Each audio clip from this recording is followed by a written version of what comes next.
A new One Punch Man game was just announced by Bandai Namco. They are finally doing it, they are finally picking up One Punch Man and making it into a video game. This game is coming out for PlayStation 4, Xbox One, and PC, so the big boy consoles. We're not talking about a mobile game, we're talking about a game for the big boys. They've got an announcement trailer and a couple of bits of information that help us put some pieces together and start to understand what type of game this is going to be. My name is Globku, and this is everything we know so far about One Punch Man, a hero nobody knows.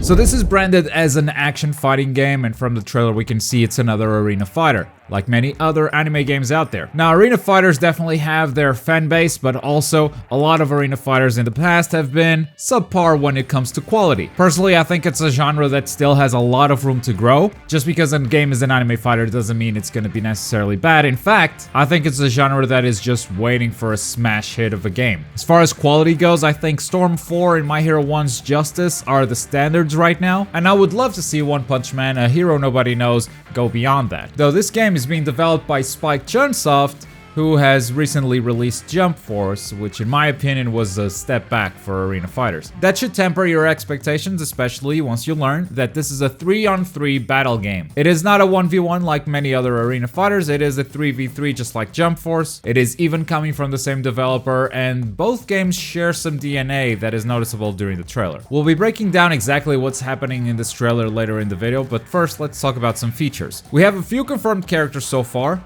Saitama, Genos, Hellish Blizzard, Speed of Sound Sonic, and Moomin Rider. Those are 5 characters so far, but this being a 3-on-3 game, we expect the roster to be a lot bigger, at least 24 characters. I think that is the bare minimum for a 3-on-3 battle game. Hellish Blizzard should give us an idea of the range of characters included. She is not necessarily one of the main characters, she only showed up on Season 2 of One Punch Man, and there are a lot more exciting characters to put in place of Hellish Blizzard, so she should definitely give us an idea of what type of heroes or villains we could see making it into the final version. For instance, we have no S-rank heroes outside of Genos, and we have 0 villains so far outside of Speed of Sound Sonic, so I think there are a lot of obvious additions that will be announced soon for this game, given the fact that Hellish Blizzard is making it and she's not that major of a character. Also, Lord Boros is in the cover of the game, which should also give us an idea of where the focus is. Lord Boros is the main villain for Season 1, and if this game has some sort of story mode, I expect him to be the final boss. After all,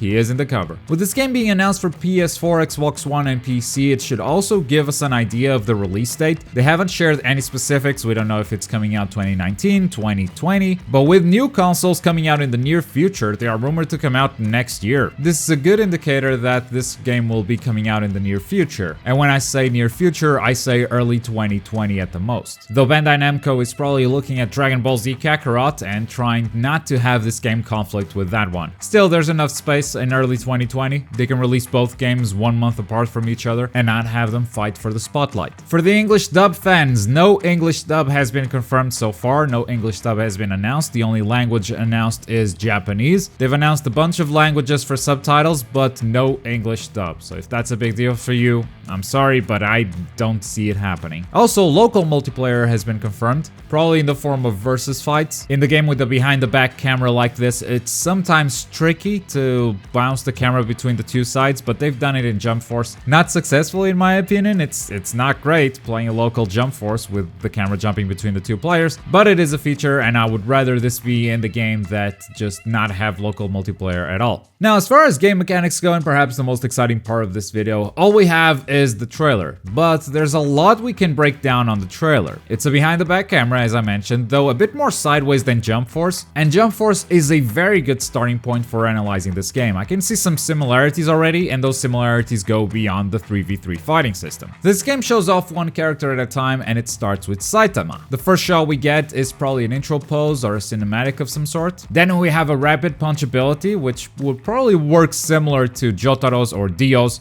Ora Ora or Muda Muda moves.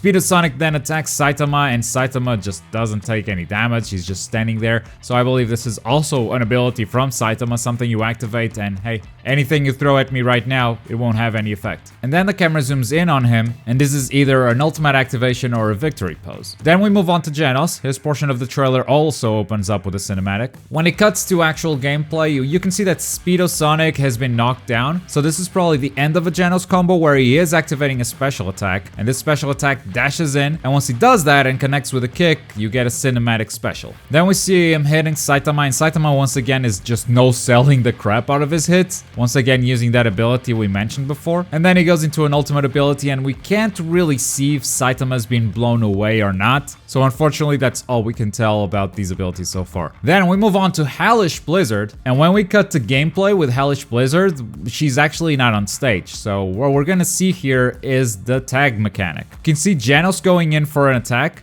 and then he vanishes as Hellish Blizzard dashes into the game. So there will most likely be a dash mechanic, just like in Jump Force, just like in a lot of other arena fighters. And when you tag someone in, they will come dashing into the opponent. Hellish Blizzard starts a combo, but then it cuts to a cinematic, to an ability. And in this case, Saitama is not using his Iron Body ability or whatever you want to call it. He's actually blocking. You can see that his arm is up, so you can just block special abilities like many other arena fighters. Then we've got this Tornado ability, also from Hellish Blizzard, and finally a cinematic attack, probably an ultimate or something, in which the activation is Concrete raising from the floor and crushing her opponent. We move on to Speed of Sound Sonic, and this guy is obviously fast. The first move we see is him just dashing all over the place and hitting his opponent. Then we see some normal attacks, and notice the purple line before the first attack. This line represents Sonic's movement, and it seems that during his normal attacks he actually crosses up to the opponent's back. This is a gimmick that's used a lot with fast characters. Just pressing the light or heavy attack button has this character just dashing all over the place and crossing up the opponent. Though in a lot of arena fighters, blocking isn't really directional, so it doesn't really matter, but it does convey a cool sense of speed. And I think Speedo Sonic is gonna have that. He lands 2 normal hits, then he moves on to this special spinning move, and then a cinematic where he throws a bunch of shuriken, and those shuriken explode on the ground around Saitama. And we don't really see the full effect of this because it cuts to Moomin Rider. Now, Moomin Rider makes me hopeful for this game. And that's because of all the characters we've seen so far, they've given us a couple of normal attacks and some generic specials that we've mostly seen in other games. Moomin Rider, on the other hand, seems to have something unique, and it starts right here. This first shot might be his intro, but when it cuts, you can actually see him paddling away from Saitama. So one of Moomin Rider's abilities might just very well be get on your bike and run the hell away. And it's this uniqueness that I hope to see in all the characters, though it is Spike Chunsoft we're talking about, so that might not happen. When we cut to the next scene, we see Hellish Blizzard fighting Speedo Sound Sonic, and we're gonna get another tag in animation. And Moomin Rider's dash ability is, again, sort of unique. It's not like the generic dash that we saw Hellish Blizzard do earlier. He rides his bike, which disappears for a frame. What the hell happened there? And he crashes the bike into his opponent. Then we got some normal attacks from Moomin Rider. This game's got them hitboxes, huh? And then it cuts to a cinematic special, and you can see this is still the same combo as before. Even though there was a cut right there, Moomin Rider hits Speed of Sound Sonic with the knee, and you can see him staggered, goes into the cinematic, and Speed of Sound Sonic is still staggered, which means Moomin Rider is ending a combo with a special ability, and his special ability is throwing his bike at his face. Oh, Moomin Rider, you're gonna save this game. I can just feel it right now. From there, we have a cool looking cinematic. Saitama throwing the punch, which is probably his ultimate attack that culminates in this cinematic shot of Earth with all the clouds split open, because that's how powerful this character is. I'm happy that someone finally picked up the One Punch Man license. I feel like a lot of developers have been scared to make a One Punch Man game, simply because the concept is ridiculous. Saitama is way too powerful to put in any game, and to make a video game with Saitama playable fun, there's only 2 ways to solve the problem. 1, you make him not super powerful, betraying the manga, betraying the anime, in favor of game balance, of gameplay fun, and that seems to be the path that Spike Chunsoft is taking. Or 2, you have a One Punch Man game without Saitama being playable. He's just there, he's just a part of the world, but you play as someone else. And no one wants to make a One Punch Man game where Saitama isn't playable. They're gonna get a lot of backlash from it. Fans want to play as Saitama, obviously. But that's everything we know about One Punch Man, a hero nobody knows. Let me know your thoughts about this game in the comments down below. What do you think of the game with the information we have so far? I'd love to hear your opinions. And as always, thank you very much for watching. My name is Globku, and I'll see you guys next time. Bye.